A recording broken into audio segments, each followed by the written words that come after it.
একই শুনলাম ওই 11 বছর মাদ্রাসার ছাত্রীর দর্শন নাকি তার নিজের না নাই। এটার সাথে আমি কোনোভাবেই সম্পৃক্ত না। আমি এটার বিষয়ে কিছুই জানি না। কিছুদিন যাওয়ার পরে দেখলাম আবার এই মেয়েটা আমাদের মাদ্রাসায় আসছে।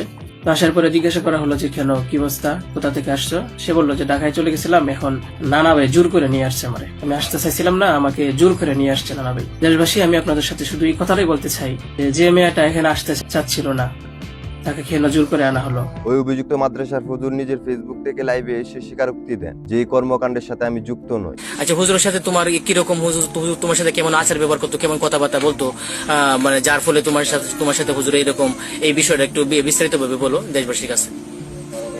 আসুন। হুজুর সবসময় ভালো করে ব্যবহার করতো। তোমাকে আদর করতো না? তোমাকে এটাই করতো। তারপরে তোমার সাথে এরকম ঘটনা কেমনে ঘটলো?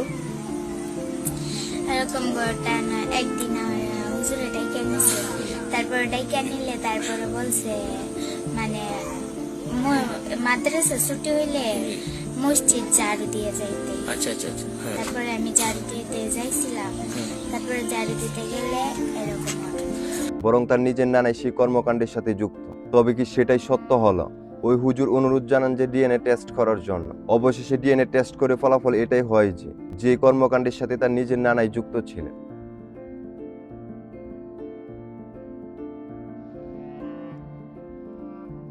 তবে কি এটাই কিয়ামতের আলামত? মানুষ দিন দিন খারাপ কাজ করতে করতে সীমা ছাড়িয়ে যাচ্ছে। আল্লাহর ভয় তাদের মধ্যে বিন্দু পরিমাণ নেই। এই কথাটা হয়তো সবাই ভুলে গেছে যে পাপ বাপ কেউ ছাড়ে না। আপনি যদি পাপ করেন সেটার ফল আপনাকে ভোগ করতেই হবে। তাই আল্লাহকে ভয় করুন, ইসলামের পথে আসুন। সবাইকে ধন্যবাদ।